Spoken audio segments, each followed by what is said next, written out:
They He told really him thinks he's going she to get was that cruel, promotion. cold, Look at him with those impossible to towels. reach. It's They just handed him too her perfect. file and walked away Back to work, laughing, everyone. certain he would fail in front of her within 5 minutes, certain that whatever happened in that room would cost him more than just his pride. He walked in, set down her coffee, and instead of speaking, he raised his hands and signed, "Good morning." She went still, watching his face closely, waiting for the flicker she had learned to expect from everyone who found out. He didn't flinch. Nobody in that office had any idea what they had just started, least of all the man who set the whole thing in motion to save his own job. Marcus Reyes was 34, standing behind the service counter of Aldridge Tower's executive dining floor with a coffee pot in one hand and a folded towel over his shoulder, his shirt collar frayed at the edges from too many washes, his eyes carrying the particular tiredness of a man who had not slept a full night in 3 years. He worked the early breakfast shift because it let him be home by the time his daughter Sophie woke up for school. So his coworkers called him the Ghost, the guy who clocked out the second his shift ended and never stayed for a drink, never joined the group chat, never explained himself to anyone. Not one of them ever bothered to learn that every night after Sophie fell asleep, he sat on the edge of her bed practicing sign language from videos on his phone, because Sophie had been born profoundly deaf, and Marcus had promised her the day she came home from the hospital that she would never grow up feeling alone in a house full of sound she couldn't hear. Her wife Elena had died 2 years after Sophie was born, and Marcus had carried the two of them, the grief and the girl, mostly in silence ever since, the same silence he now shared fluently with his daughter every single night. Trent Kowalski, the floor supervisor, had his own reasons for hating how easily Marcus moved through his shifts without ever needing anyone.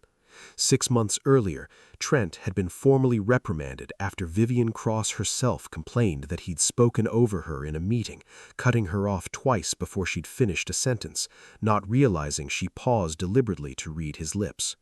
He never found out why she'd been so sharp with him that day. He only knew the write-up sat in his file, one more mark on a record already thin enough to get him replaced. So when the roster came across his desk that Thursday and he saw Vivian's private breakfast needed covering, he smiled for the first time in weeks. Let the Ghost find out what it felt like to be humiliated by someone he couldn't read. Vivian Cross was 39, sharp-suited, silver rings on both hands, dark hair pulled back so tightly it looked like armor. A woman who had built a logistics empire from nothing after her father lost everything, and who now ran board meetings with a stare that made grown executives sweat. The staff said she was distant on purpose, that she refused small talk, that she had once fired an assistant for repeating a question twice. What none of them knew, what she had spent 11 years hiding behind closed doors and carefully angled seating arrangements, was that Vivian had gone completely deaf after a car accident that also took her husband. She read lips with a precision most people never noticed, and she had built her entire public persona around never once letting anyone catch her missing a word. Because in her world, a boardroom would swallow a woman it decided was compromised, and she had watched it happen to others before her. So when Marcus set the tray down, said good morning out loud for habit, and got no response at all, he paused only for a second. Then, instead of repeating himself louder the way everyone always did, he lifted his hands and signed it instead. Good morning. Vivian's eyes snapped up from the folder she'd been reading. She watched his hands, then his face, waiting the way she always waited for the flicker of pity or the awkward stumble that came right before someone realized what they were dealing with. It didn't come. He simply held her gaze, hands steady, and asked in sign whether she wanted her coffee black or with cream. For the first time in longer than she could remember, a stranger was speaking to her, not around her. If a person's dignity being turned into someone else's joke bothers you the way it bothers us, tap that like button so more people see this story. Share it with someone who needs a reminder that quiet people are often carrying the most. And subscribe so you don't miss what happens next. Vivian didn't sign back right away. She studied him instead, the way she studied everything, looking for the angle, the catch, the reason a server on minimum wage happened to know a language almost nobody outside the deaf community ever bothered learning. Black, she finally signed. No cream. Where did you learn this? My daughter, Marcus signed. She's 7, been deaf since birth. Vivian's expression didn't change much, but something behind her eyes did. A small crack in a wall built over a decade. She nodded once and looked back down at her folder, and Marcus, sensing the conversation was over, stepped back toward the door, already bracing for whatever Trent had waiting for him downstairs. Trent was waiting, all right, but not with the reaction he'd expected. He asked with a smirk how it went, clearly hoping for a story of humiliation to repeat around the break room. Marcus just said, "It went fine," and kept working. Trent's smirk faltered. Fine wasn't the answer he needed. Fine didn't give him anything to bring back to the people watching his own performance this quarter. And it certainly didn't undo the mark still sitting in his file with Vivian's name attached to it. The next morning, Vivian requested him, by name. Then, the morning after that. Within 2 weeks, it had become an unspoken arrangement. Breakfast stretching from 10 minutes to 30, questions trading back and forth in a language that belonged only to the two of them. She asked about Sophie's school, about the specialist Marcus drove 40 minutes each way to see. He learned carefully that she practiced lip reading obsessively before every major meeting, that she laughed a half-second after everyone else so no one would notice what she'd missed, that the silence in her penthouse some nights felt less like peace and more like a room she couldn't leave. Marcus listened the way no one had listened to her in years, not managing her, not flattering her, just present. And once, when she asked whether Sophie ever got angry at a world too loud to notice her, he told her the truth, that Sophie mostly got angry at people who talked about her instead of to her. Vivian went quiet at that, her eyes on her coffee cup.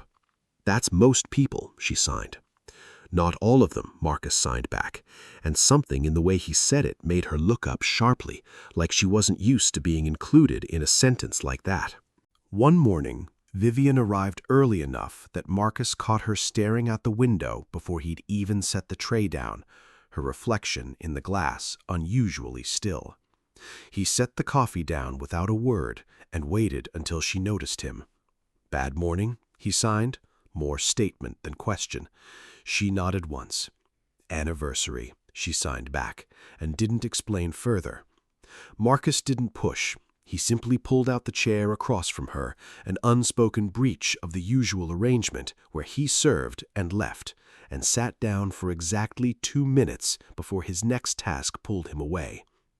It's been 11 years, she signed finally, watching his face for the reaction she still half expected. My husband, the accident. Marcus held her gaze steady.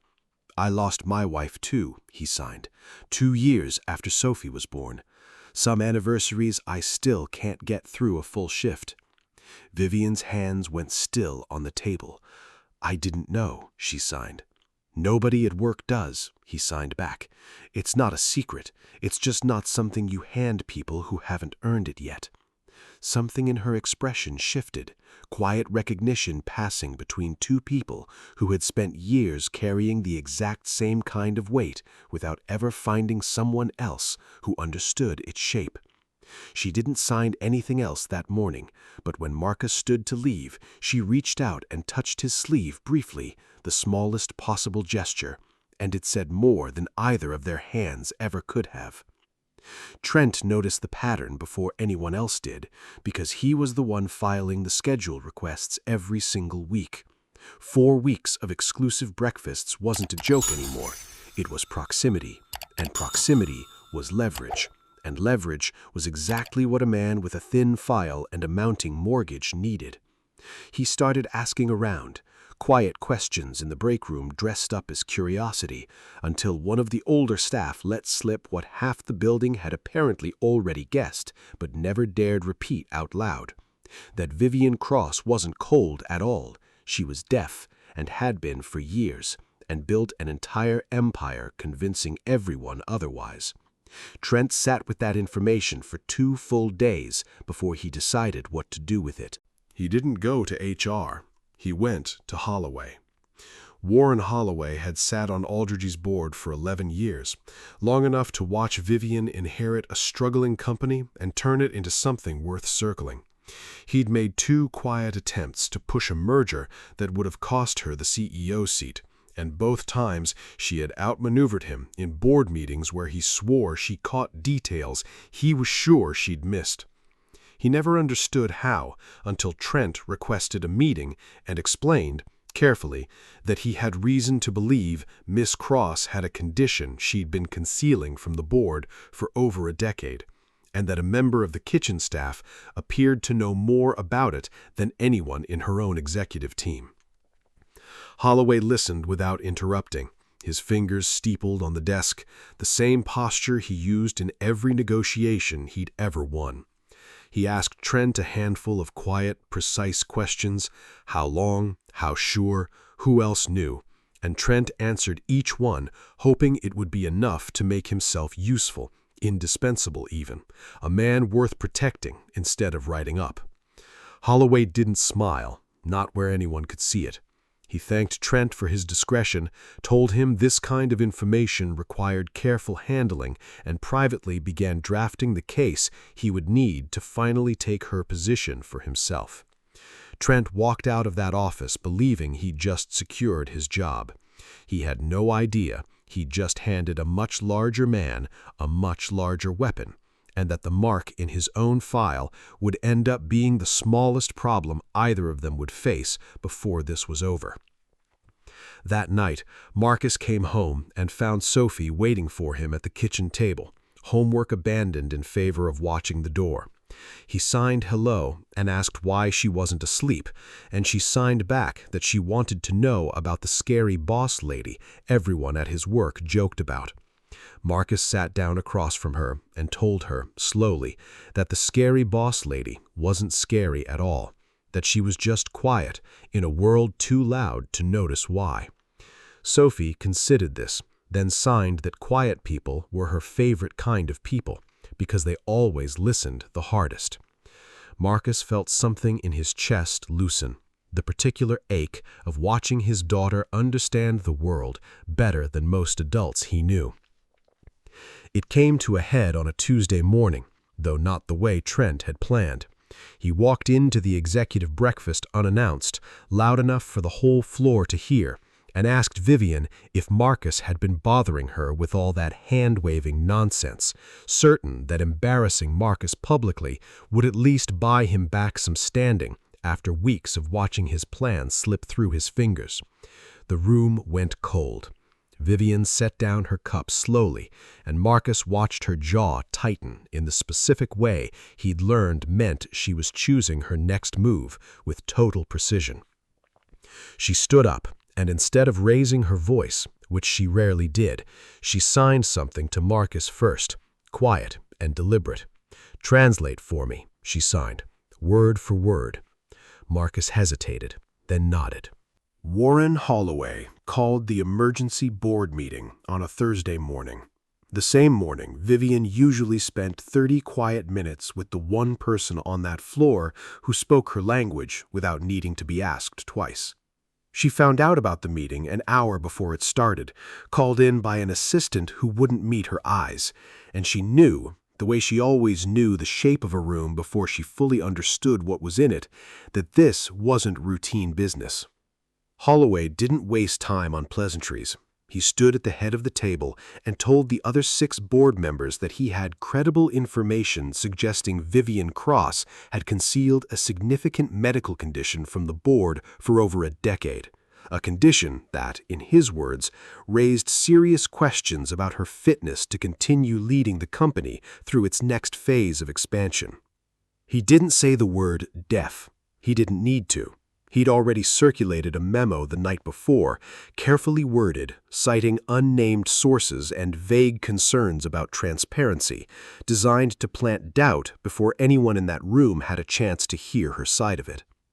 Vivian sat through the entire presentation without flinching, her hands folded on the table, reading every mouth in the room with the same precision she'd used for 11 years to survive exactly this kind of ambush. When Holloway finally finished and turned to her, expecting either a denial or a scramble, she did neither. She stood, and she signed nothing, because this room didn't know how to listen that way yet, and instead she spoke, her voice steady and unhurried. "Yes," she said, "I am deaf. I have been since the accident that killed my husband 11 years ago.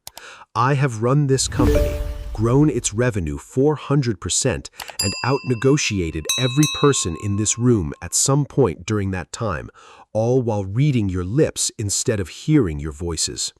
If any of you believe that makes me less capable of doing this job, I'd like you to explain specifically which decision in the last decade you believe I made incorrectly because of it." Nobody answered right away. Holloway tried, citing vague concerns about disclosure and governance, but two board members who had worked with Vivian the longest exchanged a look that told her, before either of them spoke, that they weren't going to let this go the way he wanted. Still, the meeting ended without resolution, tabled for a formal review the following week, and Vivian walked out of that room with her composure fully intact and her hands shaking the moment she reached the elevator, out of sight of anyone who might read what that shaking meant. If you believe someone's ability has nothing to do with what they can or can't hear, tap the like button so more people see this story. Share it with someone who's ever been underestimated for the wrong reasons. And if you haven't already, subscribe, because part 1 was only the beginning of what this cost both of them. She went straight to the private dining room, not for breakfast, but because it was the only place in the building that still felt like hers. Marcus found her 20 minutes later, having heard secondhand that something had happened in the boardroom, the kind of rumor that moved through a building faster than any official memo. He didn't ask questions right away. He just sat down across from her and waited. The way he'd learned mattered more than words most of the time. "They know," she signed, her hands slower than usual, heavier. Holloway found out somehow and took it straight to the board. Marcus felt something cold settle in his stomach, because he already suspected exactly how Holloway had found out, and the suspicion sharpened into certainty when Vivian added, "Someone on your floor talked." Marcus thought of Trent immediately, the schedule requests, the questions in the break room he'd heard about secondhand and dismissed as nothing. "I think I know who," he signed, "and I think it's partly because of me." Vivian shook her head firmly. "It's because of him," she signed, "not you. Don't you dare carry that." That night, Marcus couldn't sleep. He sat at the kitchen table long after Sophie had gone to bed, turning the whole mess over in his mind. And when Sophie appeared in the doorway rubbing her eyes, unable to hear him pacing but somehow always sensing when something was wrong, he pulled her into the chair beside him and signed the truth. Simplified, but honest. "Somebody's trying to hurt my friend," he signed, "because she's deaf like you." Sophie's face hardened in a way that startled him, an anger too old for a 7-year-old's hands. "That's stupid," she signed. "Being deaf doesn't make you broken." Marcus felt his throat tighten. "I know," he signed back, "but some people need to be shown that, loudly, before they believe it." Sophie considered this, then signed that maybe he should show them, the way he showed the boss lady, by not being scared of the quiet either. It wasn't a plan, it was just a 7-year-old's clear-eyed courage, but Marcus carried those words with him for the rest of the week. The formal board review was scheduled for the following Thursday, and in the days leading up to it, Holloway grew bolder, requesting private meetings with individual board members, framing the conversation less around Vivian's hearing and more around what he called a pattern of concealment and questionable judgment, careful language designed to survive scrutiny while still poisoning the room. Vivian, for her part, refused to hide. She started using an interpreter openly in smaller meetings, something she'd avoided for years out of fear it would confirm every doubt anyone ever had about her. The first time, in a mid-level strategy meeting with 6 department heads, a woman named Priscilla, who'd worked under Vivian for 6 years, simply kept talking, addressing Vivian directly instead of the interpreter, exactly the way Marcus always had. Watching her do it that first time, Marcus realized how much courage it actually took, more than the boardroom speech, because this wasn't defiance in a single dramatic moment. It was a daily, ordinary choice to stop hiding in front of people who might use it against her. It was Owen, a junior analyst on the finance floor 2 levels below Marcus's kitchen, who first noticed something was wrong with the numbers Trent had been quietly feeding Holloway's office under the guise of routine staffing reports. Owen had transferred from the restaurant industry himself the year before, and he still ate lunch some days with the old catering crew out of habit, which was how he overheard Trent bragging, carefully but not carefully enough, about how his information had gotten him a private meeting with a board member. Owen didn't say anything that day, but the comment sat wrong with him for the rest of the shift, the specific kind of wrong that came from recognizing someone enjoying power they clearly hadn't earned. He started paying attention after that, cross-referencing access logs during slow afternoons when nobody was watching his screen too closely. And within a week, he'd found what he was looking for. Time-stamped access logs showing Trent had pulled Vivian's private medical accommodation file from HR's system 3 times in the month before Holloway's ambush, each time without any legitimate reason tied to his role. Owen brought it to HR directly, along with a written account of what he'd overheard, fully aware it would put his own job at risk for going around his manager. When HR moved fast, faster than Owen expected, he understood that his information hadn't been the only complaint sitting quietly in someone's inbox. 2 other staff members had already flagged concerns about Trent's access patterns over the past year, concerns nobody had connected until now. Trent was suspended within 48 hours, pending termination, for violating confidentiality protocols and misusing protected medical information, a violation serious enough that it moved well beyond an internal matter and into something the company's legal team insisted on handling directly. The moment Holloway learned that his source's access had not just been unauthorized, but actively illegal, the ground beneath his entire case shifted. Information obtained through an illegal breach of medical privacy wasn't the foundation of a governance concern anymore. It was a liability that could sink the very board members who'd entertained it. The 2 members who had hesitated during the first meeting now moved decisively, not out of loyalty to Vivian, but out of self-preservation, and by the time the formal review convened that Thursday, Holloway walked into a room that had already turned against him. He tried anyway. He stood and attempted to separate himself from Trent entirely, claiming he'd simply received a tip and pursued it responsively, that the method of acquisition wasn't his concern. Vivian, sitting perfectly still at the head of the table, let him finish completely before she responded.